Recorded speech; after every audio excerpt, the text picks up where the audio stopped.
All right, what's up YouTube? So today we are going to be getting started on that truck lift project. We did the unboxing for the rough country and we're going to install it. This is going to be a two-part video, I think. So this will be part one. We're just going to have to see how long this is. You know, I don't want any of my videos to be too long because then nobody watches them. So this will be part one and probably of two. And so this is going to be the front portion. We're going to disassemble the front shock and the strut mount and everything, and then installing the lift. So stick around.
we go.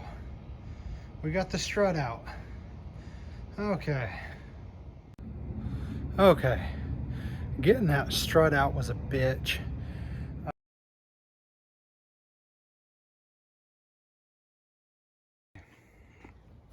Okay. So, this is what happens when you actually do this right. So, I took the wheel off. I got everything loosened up. I got my sway bar or control bar, whatever you want to call that. I took that off. I got the lower A-arm bolts loosened off. I removed all the wiring harnesses here. I took this nut off, and then I just took a hammer and tapped this a couple of times. It came off, and then that strut literally just fell out of there. God, I had to fool with that other side for an hour. Well, like I said before, the best way to learn how to do it the right way is to do it the wrong way 3 or 4 different times. One's a company, two's a crowd, three's a party coming, move around like a fresh when the school is out, when the booze is up, when the sun is down. Enjoy the ride, got some pillows in the Chevy. Hey, hey, just like a darling, low hitting heavy.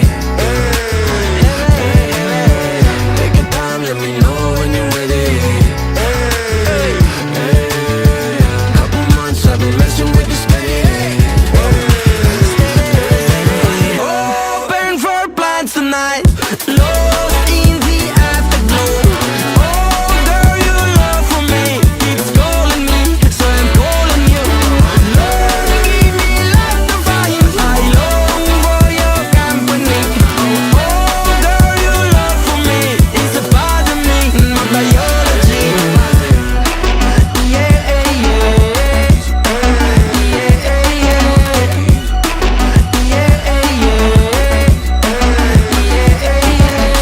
It won't be over till the fat lady sings. I owe you a trip, cause me and you, we got a thing. My sunshine state, hair curly like a string. Just a big ol' ooh, smile, that's about all you gotta bring. So, enjoy the ride, got some pillows in the Chevy. Hey, hey, just like a darling, low hitting heavy. Hey, hey, take your time, let me know when you're ready.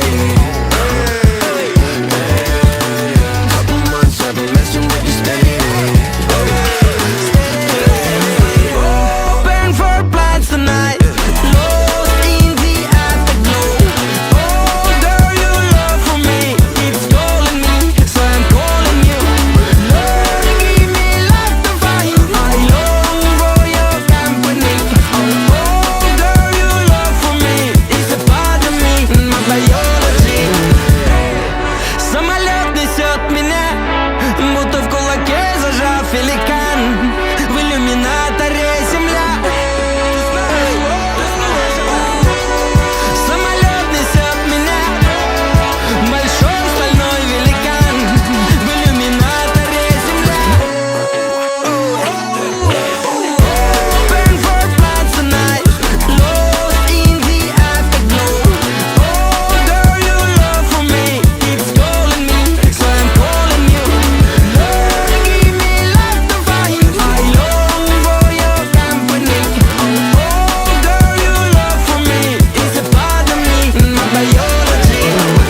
Well, I want y'all to check this scary, sketchy ass shit out. So everywhere I read online said for this kit, you do not need a coil compressor. Well, I'm gonna call BS on that. So look at what I had to do. So once I got this in and I got this in, well, now it's got tension on it. And so in order to get this back up onto this nut, this bolt, to get this nut on, you've got to compress this. Like, there's no other way. There is no way any man on earth is strong enough to lift that up and put it up there, because you're compressing that. So what I had to do was get me this ratchet strap like this. I have no idea what the weight cap is on that strap. And then I had a jack down here lifting this A-arm up, ratcheting it up until I finally could stab this on there. Then I used my ratchet to suck that nut back up. Man, I thought for sure something was gonna go, this strap or something. Talk about sketchy, but anyway, we got it on, so that's all that matters, I guess. We finally got all this buttoned back up, and I realized along the way I made some mistakes. I was really struggling getting this strut in and out. Well, it's because I didn't remove oh come on, the spindle here. You know, I took the nut off, and then halfway through I realized I didn't even take this off, so I was getting in my own way there. And then I removed the sway bar on this side, but I didn't remove it on the other side. So the sway bar didn't move at all, so I couldn't get it out of my way. So anyway, I did all that, removed the sway bar, removed the spindle, then I was able to get this back in. It was a hell of a lot easier. So anyway, that's why you do this, right? You learn the right way to do something by learning first what the wrong way is. So anyway, I got it all buttoned up here. That's what it looks like. Comes with the nuts and lock washers on all four sides. Got all the brake lines and everything back in place. Still gotta tighten all this up. The biggest pain in the ass were these differential spacers. Where are they at? Yeah, right there. Oh my God. So you have about this much space on the other side of that, on the underside there, to hold your nut while you're putting this bolt up in there. I mean, I'm not kidding you. This much space. I had enough space to hold it like this while I ran the bolt up through the nut. And then I had just enough space to squeeze in a wrench for my backup. Oh my God, what a nightmare. But anyway, we got it done. Well, that's the end of part one. We finally got that strut out of there. That was a pain in the ass. Went a lot smoother on the passenger side. You know, practice makes perfect. I made my mistakes on the driver's side and cut my time in probably a quarter of the time for the passenger side. So anyway, that's how you learn these things, right? You get a little bit better every time you do it. So I appreciate you guys watching. If you could like this video, comment, share, subscribe. You know, my channel's not very old. I'm trying to get everything started here. So if you guys could just give me a thumbs up or comment or anything, that would really help me out. So thank you, and stay tuned for part two. As soon as I get that video together, I'll put that up as well. Again, I appreciate you watching.